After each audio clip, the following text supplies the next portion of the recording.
If we are going for a pastel periwinkle blue color, there's something that we need to consider that's not just color theory. We also need to consider hair chemistry. In order to achieve any of these pastel colors on the very top of this color globe, we have to lift your hair as light pastel yellow as it will possibly go. But the issue with that is sometimes people lighten their hair too far and it starts to melt the cuticle of their hair shaft.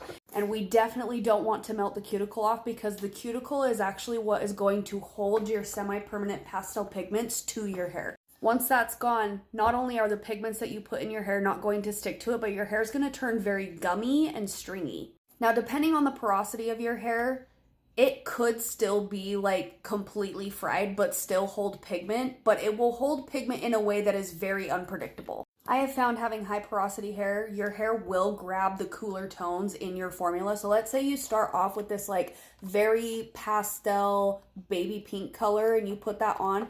Chances are high porosity hair could actually result in more of like a cooler toned pink, almost purpley, and so on and so forth. Like putting this pastel lavender over your high porosity level 10 hair could potentially shift it to more of that like very cool toned periwinkle that you're looking for. But there is a chance that you might not be able to achieve that color every single time. And even if you did achieve that perfect periwinkle that you're looking for, chances are that color is probably going to shift and fade more into this kind of greenish area. And if you were to use like a purple shampoo over the top of it, it might not go back to that same periwinkle color.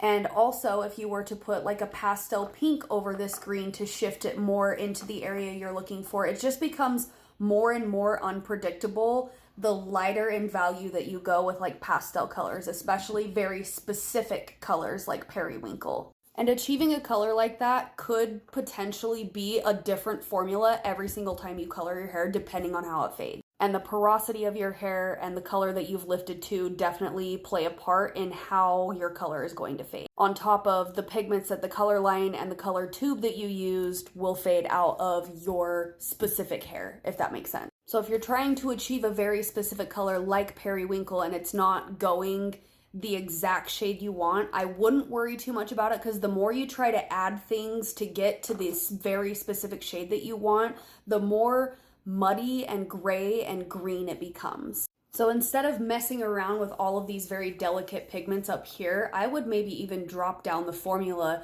to a darker value so you can kind of play around with those pigments without them turning up like straight up like grayish. And starting out with a darker valued formula will actually give your hair more room to fade, so you have more washes in between having to color it again.